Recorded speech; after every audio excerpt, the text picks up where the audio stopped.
Eh bien, bonjour et bienvenue dans le ministère de la préparation de l'épouse glorieuse. Nous sommes dans la série, la petite série de la repentance. Aujourd'hui, ce petit message va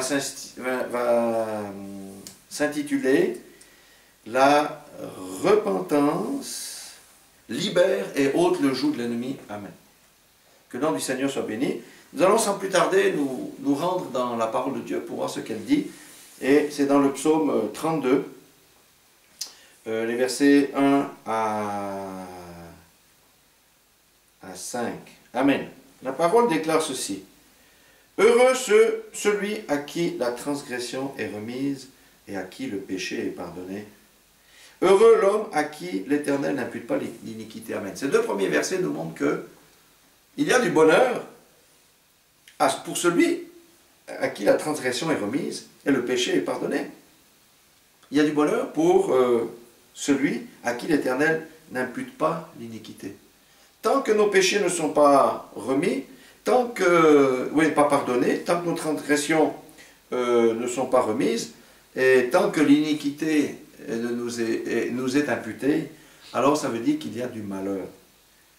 Et voyons maintenant le reste, je reprends le verset 2. « Heureux l'homme à qui l'Éternel n'impute pas d'iniquité, et dans l'esprit duquel il n'y a point de fraude. » Maintenant, regardez bien verset 3. « Tant que je me suis tu, mes os se consumaient, je gémissais toute la journée, car nuit et jour ta main s'appesantissait sur moi, et ma vigueur n'était plus que sécheresse comme celle de l'été. » Amen.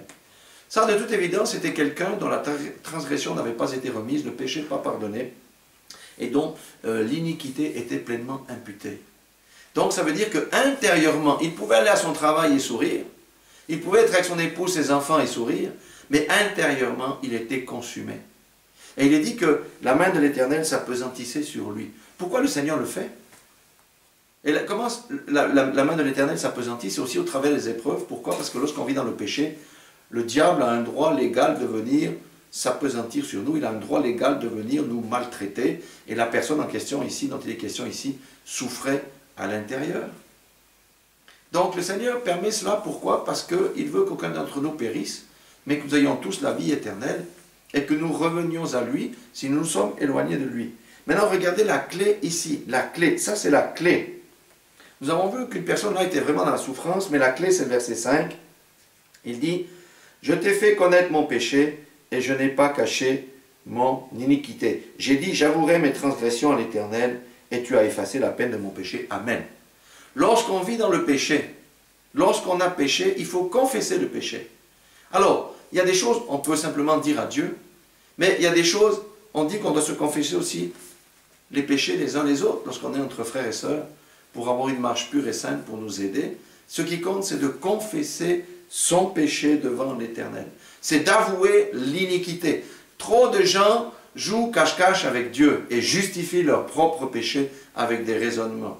Tant qu'on est dans cette configuration-là, eh bien, la paix intérieure ne peut pas être sur nous. Celui qui connaît Christ, celui qui est né de nouveau et qui vit dans le péché ne peut pas avoir la paix intérieure. Ce n'est pas possible. S'il veut retrouver la paix intérieure, il faut faire comme dit le psalmiste ici, il faut ouvrir la bouche, confesser sa faute, avouer sa transgression. Et ensuite, qu'est-ce qu'il faut faire, bien entendu? Eh bien, il faut cesser de pécher. Il faut arrêter la chose et partir d'un bon pas. Donc, vous voyez que lorsqu'on confesse, lorsqu'on avoue, eh bien, ça libère. Dieu peut alors à ce moment-là nous pardonner, nous réintroduire dans sa présence, et le diable est obligé de partir loin de nous parce qu'il n'a plus le droit légal par rapport à notre péché de venir nous tabasser, de venir nous créer des difficultés, de venir nous fatiguer. Voyez-vous, c'est pour ça que Jésus est mort à la croix, c'est pour nos péchés. Nous étions tous pécheurs. Lorsque nous sommes venus à Christ, tous les péchés de notre vie antérieure, eh bien le Seigneur nous en a pardonné. Dans notre nouvelle marche, eh bien nous chutons de temps en temps aussi.